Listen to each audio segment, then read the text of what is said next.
Hey everyone, this is Ergo Josh, and today we're going to talk about how I did this animation right here, all in Procreate. I mean, it's pretty smooth, right? I think it's pretty cool. So this is my second animation that I've done in my entire life. Well, my second frame by frame animation. I've done two other random things as a kid, but it was an incredibly fun experience, honestly. And I really wanted to share with you all how I did this because honestly, I'm not really reading any books or following too many tutorials right now other than learning how to use the software. And I think there's a lot of cool things that can help you get excited to start out on your own. The first thing I did was just to be inspired by a video, right?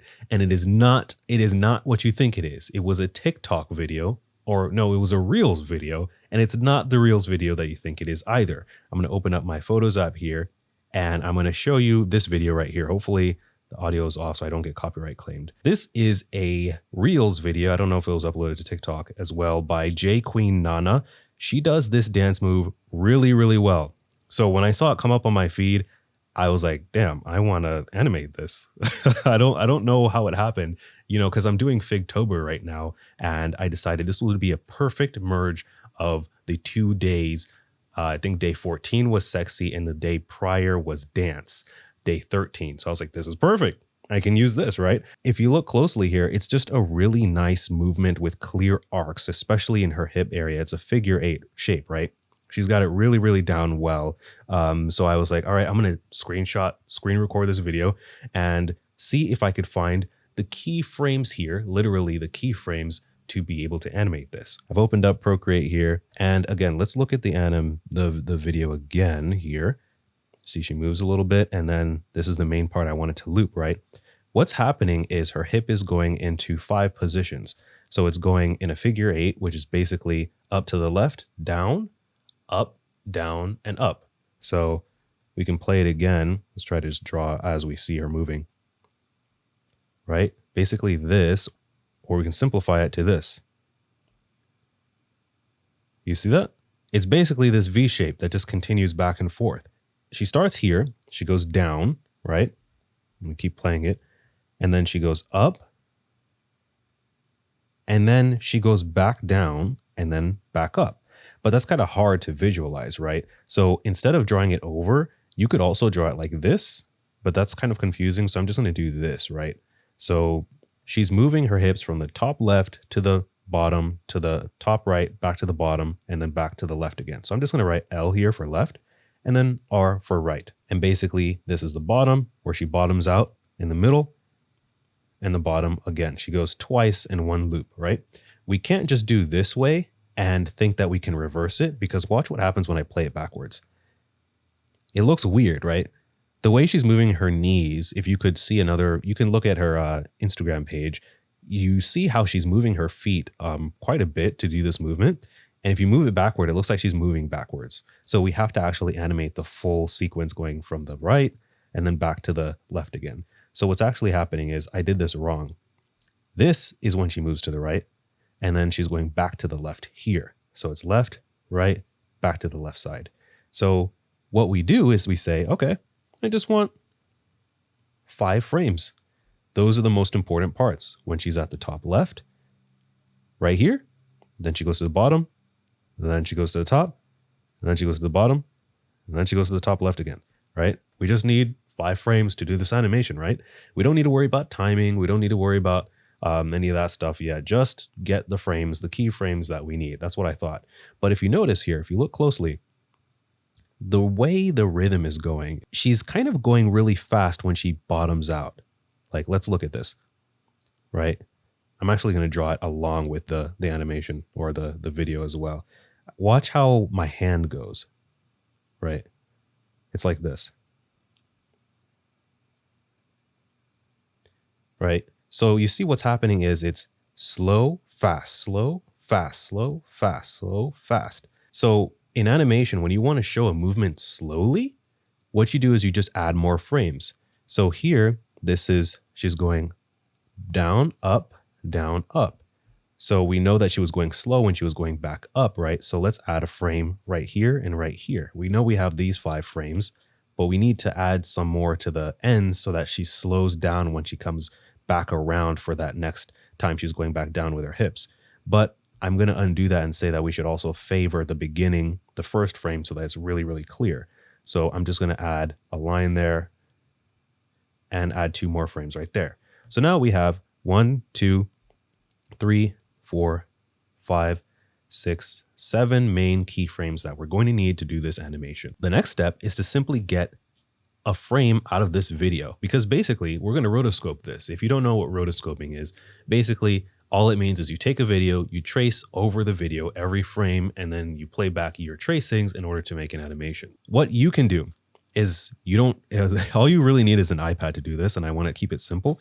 All you need to do is when you screen record a video like this, just take it like this, hit play, and use this to scrub. And if you watch closely, if you look close enough, you'll notice that you can see all of the frames, every step, if I move it slow enough.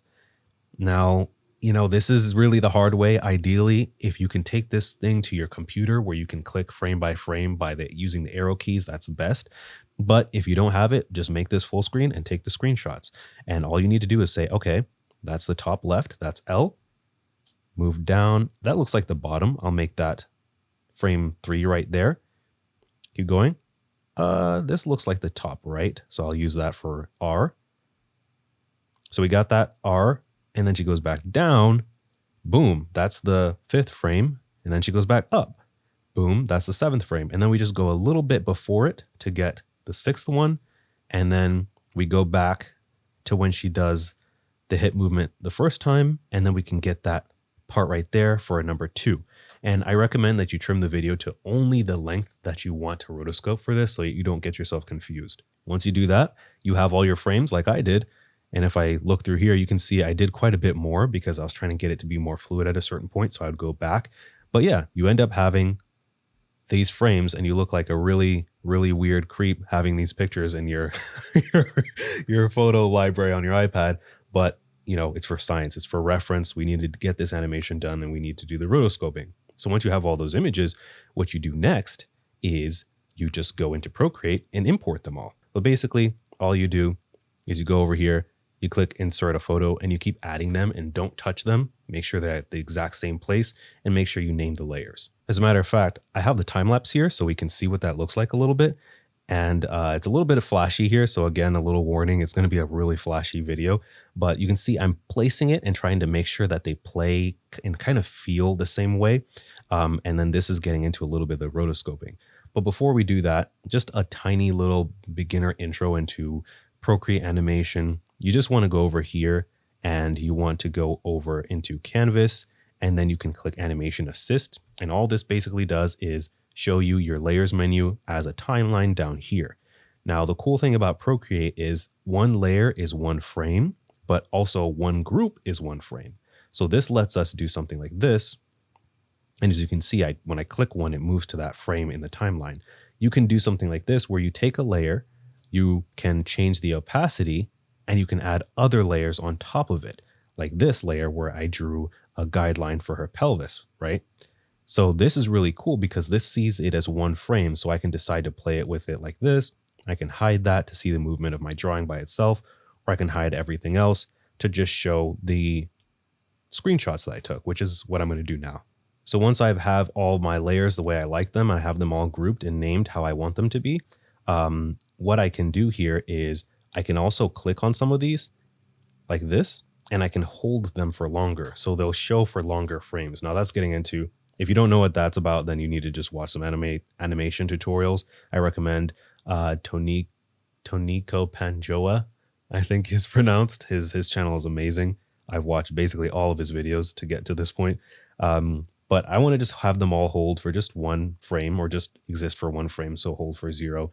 And then you can play with the settings here. And frames per second is basically how fast it plays. And then you want to make sure it's on loop, right? So I'm going to change this to be a lot less because I only have like 7 frames here. Which is what we wanted, right? From the beginning where I made that chart. And I'm just going to hit play and see how this looks. So as you can see, we did a pretty good job. Well, I did a pretty good job because I did this already, but it looks like the dance, right? It's a very basic version of the dance. It's a little choppy, but this is, the magic of animation. We can fix that later. We just need the important frames, right? And then we just change the frames per second until it looks right, which is what I love about Procreate. It's just so fun, and you can tweak things and push and pull things along really, really easily without, it's really forgiving for making mistakes, which is what you're going to do a lot, which is what I did a lot. So once you have this, all you need to do is just rotoscope it, right? But I recommend before you start doing that, this is going to come really, really in handy for making sure it doesn't look fake and for making sure that we get something that captures it exactly how we want. Don't just go in and trace everything like you'll see in a lot of rotoscoping tutorials. What you want to do is end up with something like this. What you're looking at is just a drawing of the shapes that I copied. So I'm going to go back in here and show all of these layers so that you can see exactly what I was doing. So if we play this again, what I did was I traced the landmarks of her pelvis onto every frame, and I used a simple shape that was about, let's pause here, about 1, 2, 3, 4, 5, 6, 1, 2, 3, 4, 5 shapes, or 6 shapes, because sometimes I added the flat surface down there. And then for the rib cage, what I did was just have a triangle for the top of the rib cage, the opening where the neck comes out, and then a triangle for the bottom, right where the bottom of the rib cage is, and then a line in between to represent the sternum. That's it. What is her rib cage doing? What is her pelvis doing, right? Because it's the focal point. We focus on our hips in this type of video. That's where the smooth sauciness of the dancing is. And so you see, we end up with something really cool like this, where we get to see the tilt of her pelvis and the tilt of her rib cage going back into space, forward and side to side. Now, unfortunately, this is the part where I tell you to just draw the rest of the owl, but I'll show you a little bit of the steps here. So with this one, you can see I traced in the legs, right? Just the basic shape of the legs. And what I did here was I used only a few lines to get an idea for what her upper body is doing. I wanted to see that squash when her pelvis comes up the furthest to the right and to see where it pinches there. I should have done it on the other side too. But I also got one because I thought I was going to copy how her hand was up. And so I wanted to keep track of where that side of her body was. And I wanted to keep track of what her shoulder was doing. And then her face. Really, really simple rotoscoping, just copying those lines onto each one of our 6 to, I ended up using 8 frames here to keep things smooth for the loop. So you play that and you see, you kind of get an idea of that movement, but it's starting to look fake, right? Because we're tracing directly on her body. So what I ended up doing was eventually, we'll skip a few steps here, and I ended up just drawing the body myself and making the arms do something different, more unique. And I shrunk the proportions of her rib cage and pushed it down a little bit just so it was something more my style. And at this point, it really doesn't look like her anymore. It's our own animation. We just copied that movement, right? And again, that's what's so fun about Procreate, because you can just draw like how you normally draw. This canvas is 3,200 pixels by 4,000 pixels tall. And thanks to using the M1 chip, and since I have the Procreate 5.2 beta, I have like 150 layers I can use, which is plenty for a few seconds of animation. So eventually I get to this final point here, which is why I called this clean loop. And this is where I have everything that I wanted in my sketch version. And this is honestly my favorite version of this animation because it's so fluid and it feels so energetic, right? I eventually animated her breasts on a completely different layer. If we look here, you can see I have so many different layers for this. There's the original screenshot here. You can see that, how it's messed up. You can see how I have the main body. I combined the breasts and the shoulders together and the arms onto one layer. Then I have one layer for her hair, and then one layer for her face and tail. And then I was going to do her skirt outfit, but I decided against that. Believe it or not, I did not start out this entire process knowing that I was going to use the Anka character design from Animal Crossing, but at a certain point I was like, you know what, I'm going to go all in. We're going to do this character. And I thought I was going to do the skirt, but I decided it was just going to be too complex, and I just wanted to do her mummified version with all the straps there. So again, remember, the really cool thing about Procreate is even though I have all these layers, this is still just one frame. And you can see the light green and the red. The green is the frame in front and the red is the frame behind, which helps you figure out where you should put your drawing as you're creating the animation. Eventually we got to this part where I just went in and did all the line art, right? I tried to focus and make the line art and made all the little subtle shadows and got the animation working exactly how I wanted to. You'll notice that the time that I hold these frames changes to like 3, right? because at this point I wanted to have the frame rate to be exactly what I needed for the video, which is about 29 frames per second. So a lot of content you see online is going to be 30 frames per second, and a lot of film stuff is going to be around 24. But since this is from an online piece of media, it's 29 to 30 frames per second, 29.97 to be exact. So I matched it to that, and I had to add enough frames for it to actually not play super fast. If you have 5 frames and you play them at 5 frames per second, it'll take 5 seconds, which is super slow. But if you play it at, let's say, 30 frames per second, it'll play it 6 times faster than that. But as you can see here, some of these frames stop and only hold for 2. Now, the reason for that is, as you can see here, I'm clicking on this frame. It holds the same frame for two more frames, right? But when I click here, notice that it did change a tiny bit. Like, let's go back. What happened here was I introduced a smear frame, which is something I learned about and how to do just for this animation. It's really tricky, but what you want to do is, I have this frame where the tail is over here, and I have the previous frame where her body changes, the tail's over here.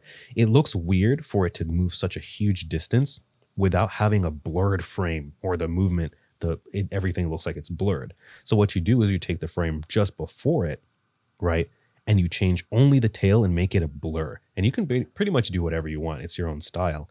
And that's what gives it that really cool feeling. And that's what starts to add a lot of complexity to these frame rate things. So again, you want to try to do things in order. Do the body, do the head, do the hair, do the tail on their own layers, and try to get them all to work properly. So as I play this through, you can see I added a couple smear frames for her tail.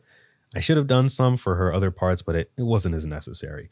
And what was cool is that with this outfit, her straps are keeping her breasts pretty intact in place, so I didn't have to do too much squash and stretch, which would have added a lot more complexity to this. And I think what made this animation really fun too is her arm is kind of going in a circle like that, which was kind of a really, really happy accident. I really didn't intend for that, but it ended up adding a lot more depth to it. The head is the weakest place. You see everything just looks like it's it's just really messy. The ears look like they just teleport to different places, and the hair looks really weird.